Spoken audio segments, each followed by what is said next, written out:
It was a big deal. We had an American contract. We were going to go to the States. We had 2 weeks to prepare and to learn songs that I'd never heard before and to gel a little bit as much as we could. The first show was going to be in front of 11,000 people at Pittsburgh Civic Arena, opening for Mantra Man and Uriah Heep. My immediate thoughts were, God, he can sing quiet. Was my first thought. Then how full it sounded, just the 3 pieces. And Rush came out and nailed it. It was obvious that they were going to, move up the ladder pretty quick.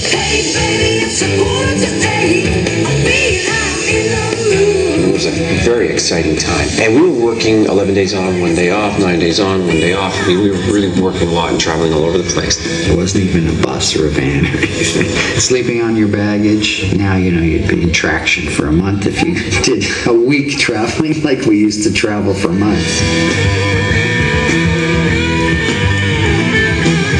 Life of an opening act back then was hooking up from circuit to circuit. Sometimes you didn't know where you were going because sometimes your gigs would run out and you'd be in the States waiting to find out if you're on another tour. Please welcome from Canada, Rush.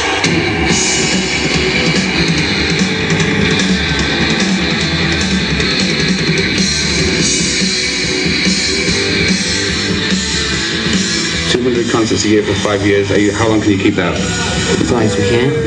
As long as we're still standing. Moving pictures got us into a much broader world of rock fans. Suddenly we were on the radio everywhere that summer.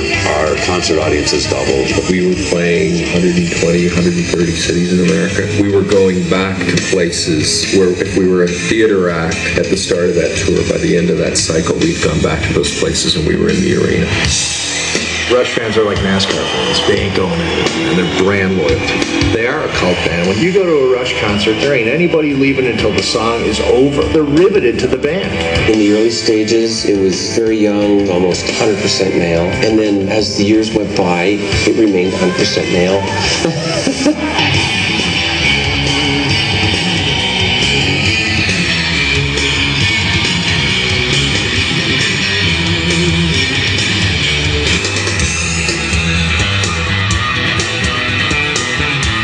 Their fans have stuck with them through all of it. All their shows are sold out still. I mean, when Snakes and Arrows came out, it charted really well for quite a while. It was some of the biggest shows they've ever played. It's just amazing for them to come back really strong like that. It seems like they're bigger now than they've ever been, which is fantastic. There's a magic and a coolness to them that continues to this day, and that's a testament to the music's power. You check in after 25 years. Is it still resonating? Yeah. It's the only true test. Just time.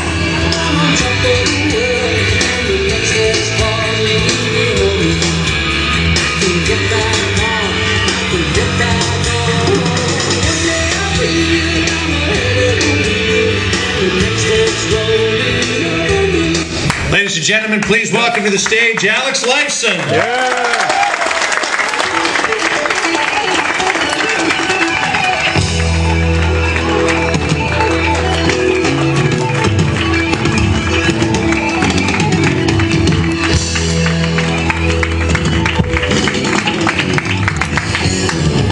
4 million tickets, Ray? We're going to talk about that later. My mother made me wear this tie. First of all, I'd like to thank the Rock and Roll Hall of Fame for finally recognizing... Jeez. How'd that get in here? I don't think I'll need this for a while.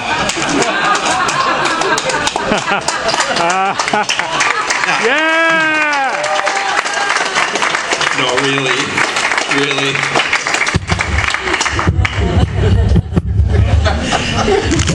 I can't believe it's been 36 years since that first tour, and here we are.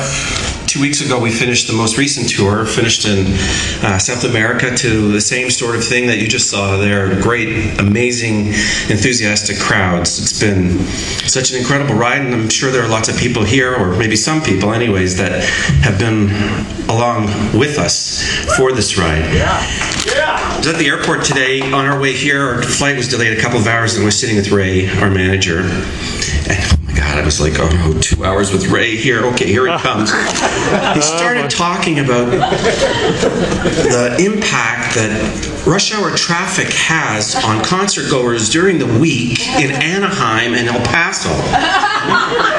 And then he wanted to talk about the next tour, which I can always tell because his eyes glaze over and he has this goofy smile and he starts drooling out of the corner of his mouth. And he's naming off all these cities and venues. And at 175, I finally stopped listening. I should have stopped at Saskatoon, which was 163, but I think we're going to stop there anyway. Sounds like it. Being in a touring band, especially for all these years, there are so many people to thank. Certainly our crew, both on the road and at home, wonderful support.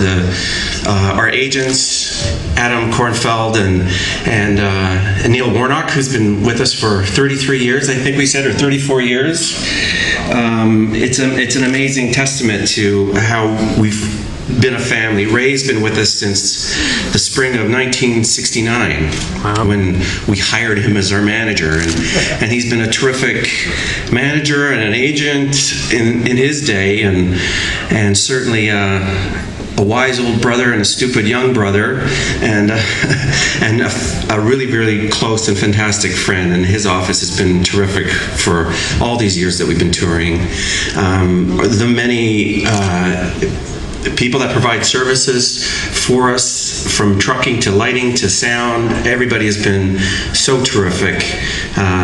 Of course, our fans have been the most amazing because they've allowed us to do what we felt has been the important thing of what we do, and that is the music. And to them, we're indebted forever. And then I think I have everybody. Finally, oh yes, the record company, of course. Anthony and Leah. Leah is the most enthusiastic of all Rush fans, I think. And it's been wonderful to know her all these years. And then finally, our families, who always come up with great ideas of why we should stay on the road. Thank you very, very much.